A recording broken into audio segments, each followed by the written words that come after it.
Hi, my name is Shifani Rifai. I'm 30 years old and I'm an artist who works with photography, film, and traditional art.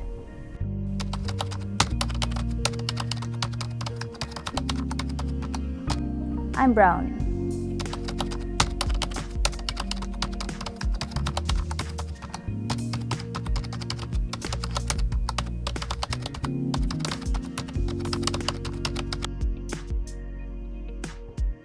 I personally haven't been discriminated. Of course, I've been privileged enough to not be discriminated as much as some other people.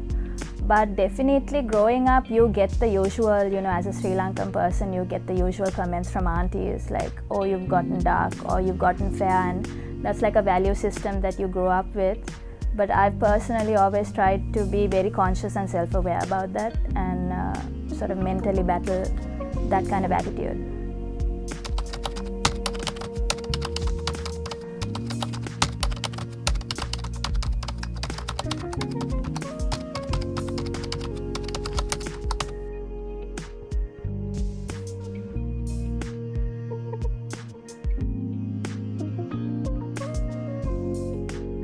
Well, when I was younger, nobody really pushed any products on me, but I do remember the most popular fairness cream brand that we all know of in the 90s.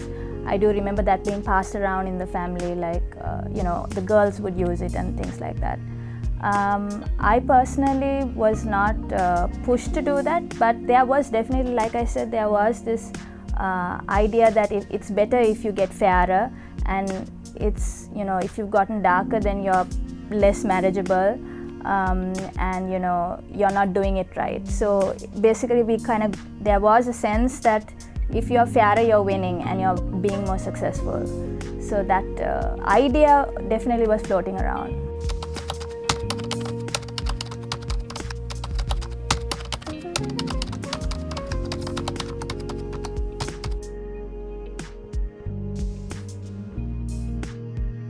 Actually, I'm so grateful that it did not. I think I also was a bit of a black sheep, or like a little bit of a weirdo when I was younger. So I didn't really care what people said that much. So, and also my mom was pretty supportive of me. So I personally did not get underconfident about that. But there's so many levels of discrimination. I think people, especially as a young girl, they tell you that you're not the right skin color, you're not the right body type, you're not dressing right, you're not talking right. So those were struggles, but then I think I learned to tune it out at an early age.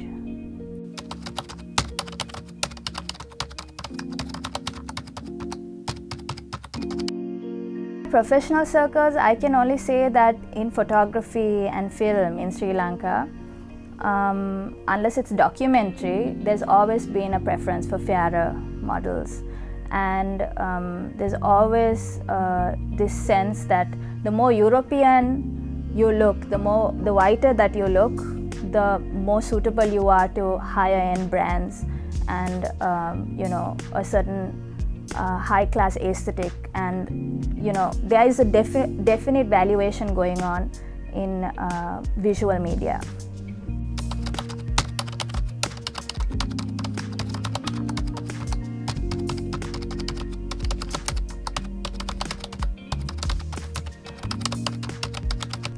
I actually did this series where I went about photographing different women, different Sri Lankan women, different body types, different skin tones, different styles.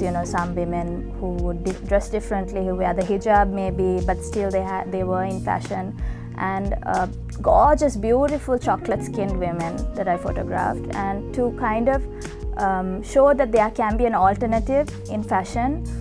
We don't all have to look the same, and women also, now it's like 2020, we don't have to think that women have to look one way. There are many of us, and so my project on colorism was, you can check it out on Instagram. It was to battle this concept that we all have to look the same, and to open the doors and be like, let's be more diverse, let's be more inclusive, especially of Sri Lankan women with brown skin, because let's face it, most of us do have brown skin and dark skin.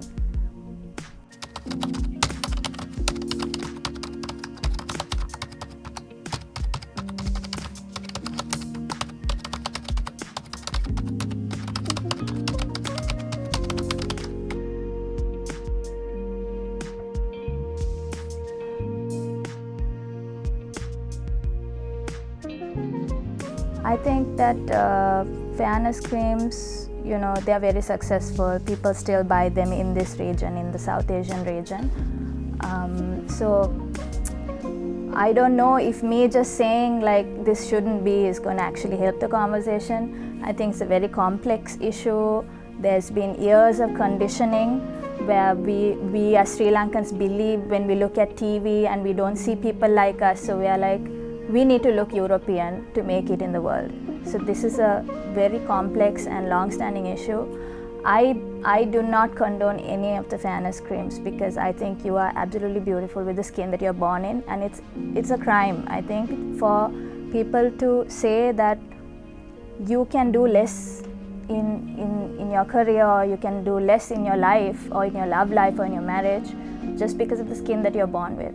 So I think that this kind of attitude doesn't fit in with the values that we are moving towards in a progressive world.